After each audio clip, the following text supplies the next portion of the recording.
मैं विशेष रूप से इंफ्रास्ट्रक्चर की बात करूंगा कि देवेंद्र जी ने समृद्धि महामार्ग बनाया। एकनाथ जी उस समय एमएसआरडीसी के मंत्री थे और एमएसआरडीसी का मेरा इतना संबंध है कि एमएसआरडीसी का फाउंडर मैं हूँ। तो एमएसआरडीसी का मुझे याद है कि इसी हॉल में एमएसआरडीसी की स्थापना होने के बाद एक कार्यक्रम हुआ था और उस कार्यक्रम में हिंदुस्तान कंस्ट्रक्शन कंपनी के अजीत गुलाबचंद जी भी उपस्थित थे। तो क्वेश्चन में उन्होंने मुझे पूछा था, तो मैंने बताया हम हाईवे बनाएंगे, फ्लाईओवर बनाएंगे। तो उनको लगा नहीं कि हम बना पाएंगे। तो उन्होंने कहा आप कम से कम जो रोड है वो तो अच्छे बनाओ। पर आज एमएसआरडीसी ने वर्ली बांद्रा सीलिंग प्रोजेक्ट हो, 55 फ्लाईओवर्स हो, एकनाथ जी इसका अपना एक रिकॉर्ड हुआ है। जो मुंबई पुणे एक्सप्रेस हाईवे के लिए उस समय धीरूभाई जी का आग्रह था, अंबानी जी का, जिसका लोवेस्ट टेंडर 3600 करोड़ रुपए में था, मैं 97 की बात कर रहा हूँ। वो हाईवे एमएसआरडीसी ने उस समय का केवल 1650 करोड़ रुपए में बांधकर पूरा किया और रिकॉर्ड बना। जो फ्लाईओवर की कीमत, जो 55 फ्लाईओवर की कीमत 2000 करोड़ रुपए थी, वो एमएसआरडीसी ने केवल वो काम 950 करोड़ रुपए में किया। तो पहली बार एस्टिमेट कॉस्ट से कम पैसे में काम करके एमएसआरडीसी ने दिखाया। और देवेंद्र जी के नेतृत्व में आप जब मंत्री थे तो आपने समृद्धि महामार्ग भी बहुत अच्छे तरीके से बनाया।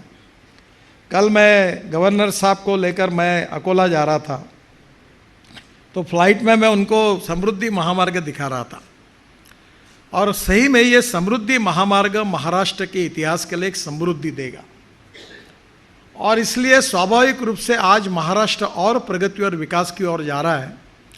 और स्वाधीनता के 75 साल में मैं ये मानता हूँ कि निश्चित रूप से आपके नेतृत्व में आगे आने वाले 25 साल की विजन निश्चित रूप से बनेगी, जो महाराष्ट्र की तस्वीर को बदल तो देगी ही, केवल देश में नहीं तो पूरे वर्ल्ड में निश्चित रूप से महाराष्ट्र आगे जाएगा।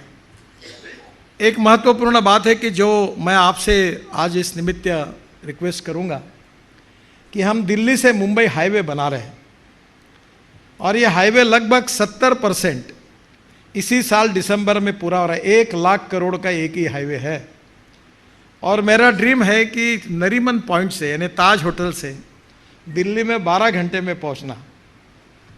और इसलिए ये जो हाईवे है इसमें एक ही अड़चन है कि हमारा हाईवे जेएनपीटी तक जा रहा है और लगभग सब पैकेज में काम शुरू हो गया है। अब वर्ली बांद्रा जो है वो बनाने का मुझे सौभाग्य मिला, तब मेरी बहुत इच्छा थी कि मैं वर्ली बांद्रा को वसई विरार तक लेके जाऊं। पर फेज़ 1 बाद में हुई, बाद में हमारी सरकार चली गई, पर बाद में फेज़ 2 में बाद में वसई विरार तक ले जाने की बात नहीं हुई, अभी काम शुरू हुआ है।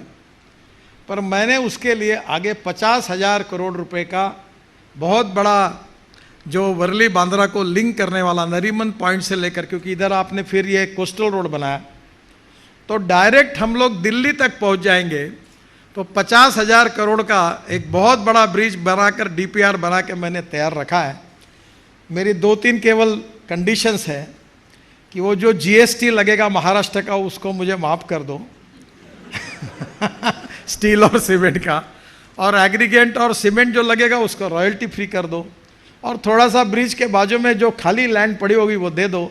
50,000 करोड़ मैं लगा दूंगा और ये हाईवे बना दूंगा तो ये मुंबई के लिए बहुत बड़ा होगा। इसमें नई मुंबई जो है वो काफ़ी बड़ी डेवलप होगी।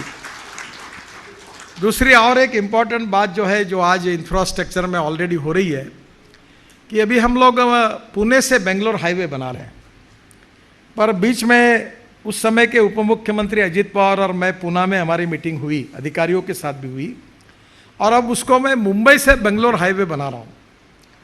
ये जो वेस्टर्ली बाईपास है, जो टोल नाका आखिरी का है पुणे जाते समय, खंडाला के बाद, लोनावाला के बाद, उसके बाद में वहीं से पुणे के रिंग रोड को जोड़कर पुणे से बेंगलोर केवल 3.5 घंटे में होगा और 4.5 घंटे में हम मुंबई से बेंगलोर तक पहुंचने की कोशिश करेंगे, क्योंकि ये 125-130 किलोमीटर के स्पीड से जा पाएंगे।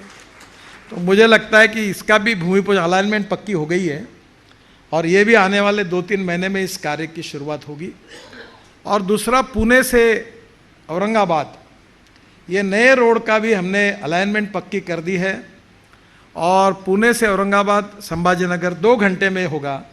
तो मेरा आपसे अनुरोध है कि दोनों हाईवे के लिए आपके नेतृत्व में तुरंत लैंड एक्विजिशन के कार्य की शुभारंभ होकर अगर शुरू हो जाएगा तो निश्चित रूप से महाराष्ट्र के लिए इसका बहुत बड़ा उपयोग होगा। और एक महत्वपूर्ण बात है कि इस हाईवे से मैं आपसे अनुरोध करूंगा कि जैसे आपने नई मुंबई बनाई है वैसा नया पूना और नया औरंगाबाद बनाने का हाईवे के बाजू में एक बहुत अच्छा अवसर है, क्योंकि हाईवे बनने के बाद सब लोग ज़मीन खरीद लेते हैं। हम हाईवे बनाने के पहले महाराष्ट्र सरकार ज़मीन खरीदी करे, जिसके लिए मैं सहयोग करूंगा। और वहाँ नई टाउनशिप अगर आप बनाएंगे तो वो एक बहुत अच्छी तरह से औरंगाबाद के लिए, संभाजीनगर के लिए और पूना के लिए भी बहुत बड़ा योगदान हुआ।